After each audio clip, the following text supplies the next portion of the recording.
se marier avec quelqu'un qui n'est pas chrétien, comme, comme toi ou enfin, quand tu es chrétien. Parlons-en.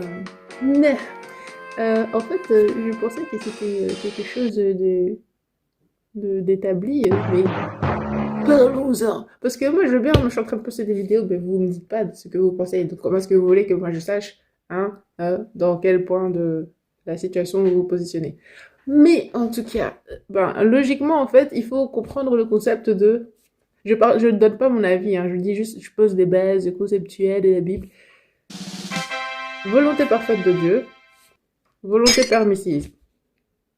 C'est ça le plus important, en fait, qu'il faut savoir. Donc, ça veut dire que si jamais on prend la volonté parfaite de Dieu, t'as le verset 2 Corinthiens 6, 14. Il te dit texto, en fait, texto. Ne vous mettez pas sous un joug étranger avec des incroyants.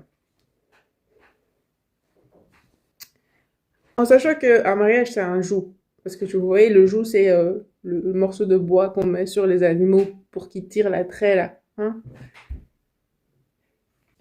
Amos 3.3 nous dit même, deux personnes peuvent-elles marcher ensemble sans s'être mises d'accord?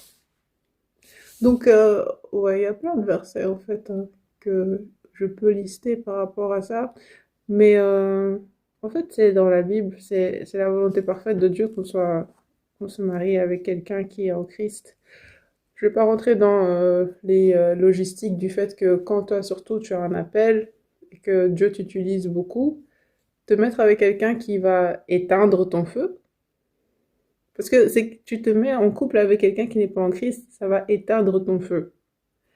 Et c'est te condamner à une vie où tu dois être dans le double de tes efforts pour que quand tu t'unis et que tu deviens une seule chair avec quelqu'un qui n'est pas en Christ, que tu ne descendes pas de niveau d'implication dans ta foi.